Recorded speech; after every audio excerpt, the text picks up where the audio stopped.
ഒരു വിഷമം മാത്രമേ ഉള്ളൂ, നെയ്മറിന് ചാൻസ് കൊടുത്തിട്ടില്ല, നെയ്മറിന് കളിക്കാൻ വേണ്ടി അവസരം കിട്ടിയിട്ടില്ല. ഇനി അടുത്ത മാച്ചിൽ മിക്കവാറും നെയ്മറോട് വരുമ്പോൾ ഒന്നുകൂടി സ്ട്രോങ് ആവും.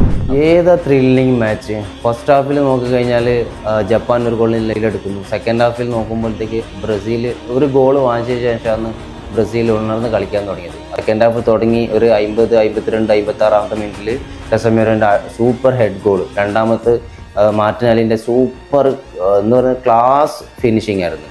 അപ്പോൾ ബ്രസീലിന് ഒരു ഗോൾ കിട്ടിക്കഴിഞ്ഞാലേ അവർ ഉണർന്ന് കളിക്കുന്നില്ല മനസ്സിലാക്കാൻ പറ്റി. ഈ ഒരു മാച്ചിൽ നല്ല കംബാക്ക് ആയിരുന്നു. ഇനിയുള്ള മാച്ചസും നല്ല രീതിയിൽ കളിക്കുന്നുണ്ട്.